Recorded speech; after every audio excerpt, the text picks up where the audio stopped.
करेंगे जी कि bank statement का एक तो आपको बताता चलूं कि आपके वीज़ा रिजेक्शन वीज़ा अप्रूवल में बहुत अहम किरदार होता है, क्योंकि बैंक स्टेटमेंट ये प्रूफ करती है कि आप वहाँ पे घूमने के लिए जा रहे हैं, गायब होने के लिए जा रहे हैं, या दो नंबर काम के लिए जा रहे हैं।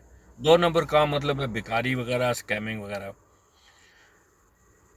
जिस कंट्री में भी आप जाते हैं, पहले आपकी फाइनेंशियल कंडीशन देखी जाती है। तो फाइनेंशियल कंडीशन कैसे दूसरे कंट्री को पता चलती है कि इस आदमी की कैसी है?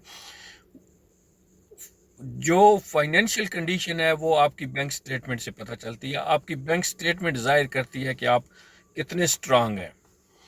तो इसलिए बैंक स्टेटमेंट का बहुत अहम किरदार होता है हर वीज़ा के अंदर। आपके किसी भी कंट्री का आप वीज़ा अप्लाई कर रहे हैं तो आपके अप्रूवल और रिजेक्शन में बैंक स्टेटमेंट का बहुत अहम किरदार है।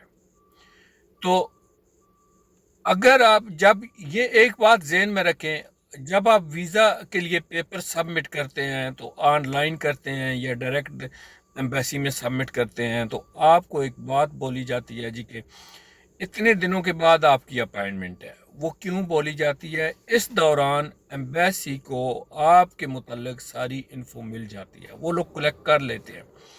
उनको पता चल जाता है कि आप क्या हैं, आप कौन हैं। लेकिन वो आपसे सुनना चाहते हैं कि आप वहाँ पे सच बोलते हैं या झूठ बोलते हैं, आप उनसे चीट करते हैं या उनको क्लियर पिक्चर अपनी दिखाते हैं। तो नाजरीन, बैंक स्टेटमेंट जो है, इसलिए बैंक स्टेटमेंट कभी भी फेक ना लगाएं। कुछ दिन पहले यूएसए वालों ने 5 बैंक पाकिस्तान के ब्लॉक किए हैं। उनकी स्टेटमेंट कभी भी एक्सेप्ट नहीं होगी उधर। कोई कुछ इस किस्म के मुराकात ही हुए हैं। तो चलते हैं जी कि बैंक स्टेटमेंट कैसे होनी चाहिए। पहली तो बात यह है कि अगर आपका कोई आदमी, जिस तरह आजकल यूएई वालों ने सिस्टम शुरू किया, यूनाइटेड अरब एमिरेट्स ने, कि आपका कोई ब्रदर, जो भी कोई रिलेटिव वगैरह यूएई में बैठा हुआ है, वो वहाँ से आपका वीज़ा अप्लाई कर सकता है। अगर वहाँ से आपका कोई वीज़ा अप्लाई कर रहा है, तो जो आपका वीज़ा अप्लाई कर रहा है, जो आपको स्पॉन्सर कर रहा है, जो आपका स्पॉन्सर है, उसकी बैंक स्टेटमेंट चाहिए, फिर आपकी बैंक स्टेटमेंट नहीं चाहिए।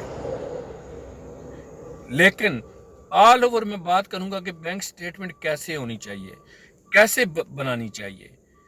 देखें, अगर आप जॉब करते हैं, बैंक स्टेटमेंट कम अज कम हर मुल्क के लिए आपकी लास्ट लेटेस्ट 6 मंथ्स की बैंक स्टेटमेंट हर मुल्क की डिमांड होती है, हर एम्बेसी की डिमांड होती है। तो बैंक स्टेटमेंट, आप अगर जॉब करते हैं तो आपकी प्रॉपर सैलरी आनी चाहिए आपके अकाउंट में। 6 मंथ आपकी रोलिंग होनी चाहिए। वो रोलिंग कैसे होगी वो भी आपको बताऊंगा। अगर आप बिजनेसमैन हैं तो हर महीने एक सर्टेन अमाउंट आपके अकाउंट में आनी चाहिए, स्टेटमेंट में शो होनी चाहिए कि जी ये मेरी मंथली इनकम है। तो उससे आप अपने यूटिलिटी बिल पे करें, दूसरे एक्सपेंस अपने, उसके लिए अकाउंट को यूज़ करें, ताकि पता चले कि आप एक्सपेंस भी कर रहे हैं, आपका कितना एक्सपेंस है मंथली, आपकी कितनी इनकम है। तो वो जब माइनस प्लस होगी, आपकी स्टेटमेंट में माइनस भी होगा, प्लस भी होगा, तो उससे आपकी स्टेटमेंट बहुत ज़्यादा अट्रैक्टिव और बहुत ज़्यादा पावरफुल हो जाती है। उससे आपकी स्टेटमेंट बहुत ज़्यादा पावरफुल हो जाती है। क्यों? उसमें आपके एक्सपेंस भी शो हो रहे हैं, उसमें आपके इनकम भी शो हो रही है कि आपको मंथली कितनी इनकम आ रही है, मंथली आपकी कितनी सैलरी आ रही है, और मंथली आप कितनी एक्सपेंस कर रहे हैं, कितना स्पेंड कर रहे हैं। मतलब है, उससे इससे आपकी स्टेटमेंट पावरफुल बन जाती है। तो स्टेटमेंट इस तरह बनाएं।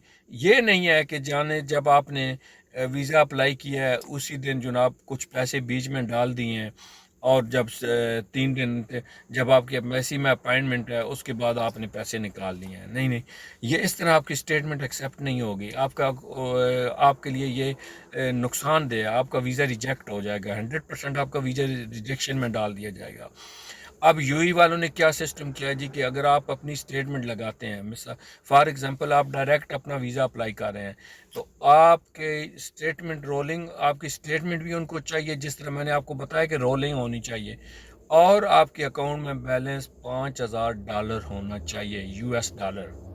یہ یونائٹڈ عرب ایمریٹس نے کنڈیشن لگائی ہے۔ جس طرح ہر کنٹری کی اپنے اپنے رول ریگولیشن ہے، ہر کنٹری کی اپنی اپنی کنڈیشنز ہوتی ہیں، تو اس طرح ناظرین اگر آپ کے اکاؤنٹ میں $5,000 ہیں، ایسے نہیں کہ اسی دن آپ نے $5,000 جمع کرا دیا، نہیں، وہ 6 ماہ کی آپ کا ریکارڈ دیکھیں گے، آپ کا چیک کریں گے 6 منتھ کی پوری اسٹیٹمنٹ کی کیسے آ رہا ہے سسٹم۔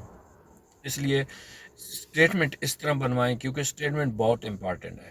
امید ہے کہ آپ کو بات سمجھ آ گئی ہوگی۔ اپنا خیال رکھیے گا۔